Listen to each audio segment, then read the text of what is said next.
Ladies and gentlemen, this is DVP World. You're watching another edition of Break the Fake, where we debunk fake news and combat false narratives. I'm your host, Benjamin Lee, and let's get rolling. All right, guys, time to put on our tinfoil hats because we've got a doozy today. Now, according to former Kazakhstan intelligence chief Alnur Musayev, Donald Trump was recruited by the KGB back in 1987. That's right, Agent Krasnov, sleeper spy extraordinaire. Yep, the same guy who can't keep a secret for more than 5 minutes without tweeting.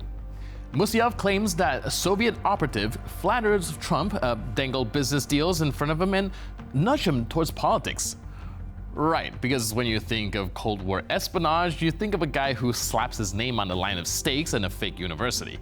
Now here's the thing, there's zero actual evidence to back this up. No declassified files, no insider whistleblowers, not even a grainy KGB recruitment photo with Trump awkwardly shaking hands with some guy in a fur hat.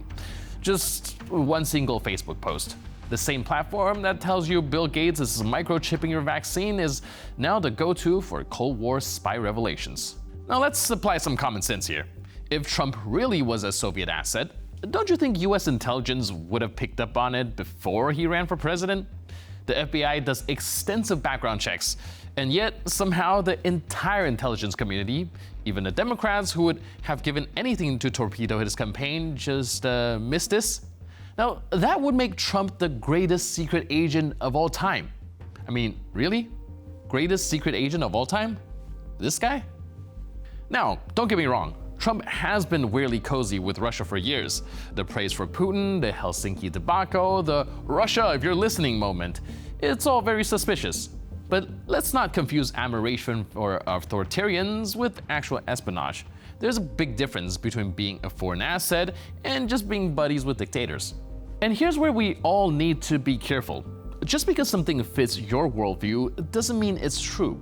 Russian propaganda is designed to push both sides to extremes, whether it's making conservatives believe Ukraine is full of Nazis or making liberals think Trump was literally recruited by the KGB. It's all about stoking chaos.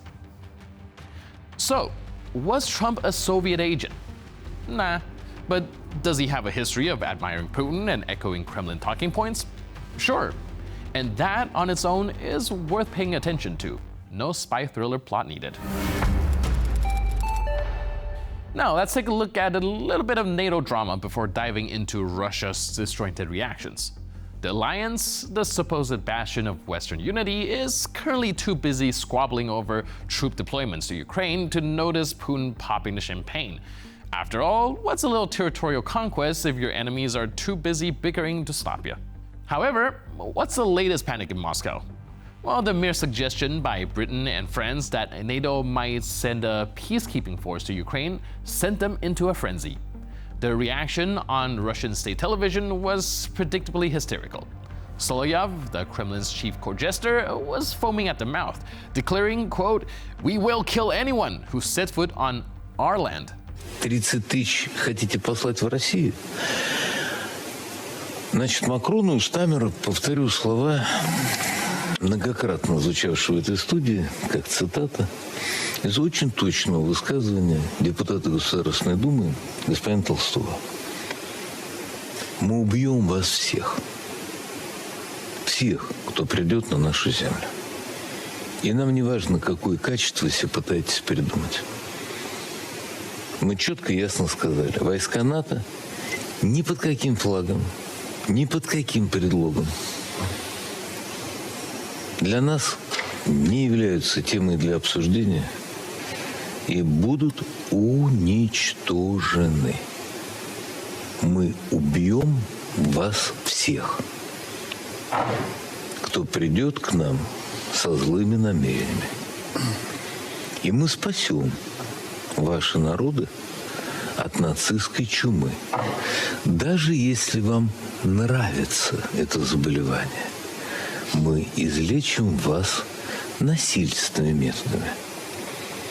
Потому что мы про вас все знаем и все понимаем. Yes. Their land. The one with Ukrainian cities, Ukrainian people, and Ukrainian history. But in a world of Russian propaganda, geography is more suggestion than fact. Today, Ukraine is theirs. Tomorrow, who knows? Poland perhaps, the Baltic states, Alaska, if the vodka supply holds out. Now, to try to lighten their narrative, Russian propagandists then turn to sensationalizing the idea that Trump's rhetoric aligns with their own and that the West is descending into a civil war of sorts that would conveniently destroy itself in some sort of implosion. В действительности, я думаю, что сейчас на Западе проходит культурная гражданская война. Она не проходит пока на земле. Мы не видим столкновений, горящих домов, но то, что происходит в интеллектуальном пространстве, это, безусловно, гражданская война, потому что это представители одного и того же блока, которые на аксиологическом уровне, на уровне ценностей, на уровне культуры настроились на взаимное уничтожение. Они не пытаются найти компромиссы. Трамп не предлагает присоединиться к его лагерю тем, кто в настоящий момент здесь в Европейском Союзе. Европейцы не предлагают Трампу одуматься и каким-то образом пойти на нормальную какую-то сделку, переговоры. Они в целом отвергают друг друга на корню.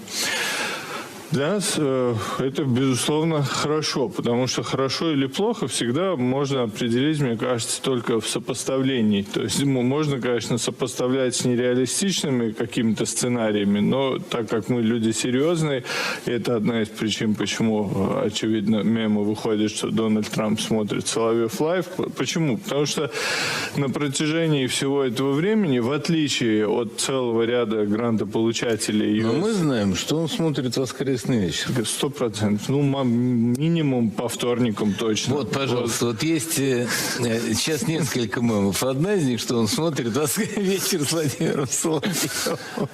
Ну, есть и мем Соловьев Лайв.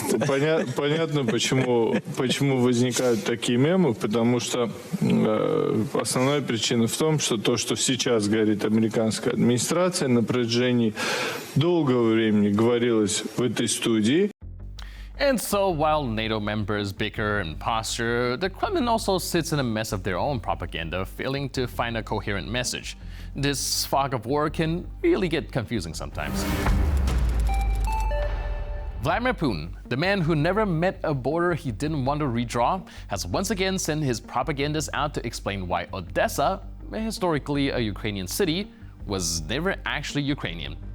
According to Russian political philosopher Pavel Shelin, Odessa was built by the Russian Empire for the Russian Empire and therefore naturally must remain part of the Russian Empire. Because as we all know, anything Russia once touched automatically becomes its eternal property. Это имперский город во всех смыслах этого слова. Один из немногих имперских по-настоящему городов в мире, который строился империями для империй. И органически на длинной дистанции быть в проекте «Антироссия» он не может. Вот это как бы действительно обстоятельство, которое присутствует. Поэтому вы абсолютно правильно ставите вопрос, при всем при том, что сейчас, разумеется, Одесса это контролируется Украиной, соответственно, это ответ на вопрос, чей на длинной дистанции. Ответ на этот вопрос зависит от того, сможет ли Украина не быть антироссией. И здесь у меня, честно говоря, скепсиса больше, чем у господина Мершаймера, именно потому, что опыт последних 3 лет показывает, что при любом выборе украинское руководство и, давайте прямо сказать, в целом украинское общественное мнение, то, что называется гражданское общество, всегда совершает самый иррациональный и самый антироссийский ход. Now, if this logic sounds familiar, that's because it is. The last European leader who claimed that entire nations had no right to exist and justified land grabs under the banner of historical destiny met a rather unglamorous end in a Berlin bunker. But Putin, ever the overachiever, seems determined to overdo even Hitler in his obsession with erasing sovereign states from the map. And let's be clear, Odessa isn't some special exception. The Kremlin's definition of Russian land conveniently includes all of Ukraine, plus a few other neighbors who haven't yet learned their place in Moscow's grand imperial fantasy. The idea that Ukraine could ever remain independent is, according to Russian thinkers, a tragic mistake, one that needs to be corrected. By force, naturally. So, to those still clinging to the illusion that Putin can be appeased with just Crimea, just Donbass, or just half of Ukraine, think again. Because in Moscow's mind, there's no compromise. There's only Russia and everything it wants to devour. And with that, we conclude this edition of Break the Fake. But for more news, update, and commentary, please stay tuned to TVP World.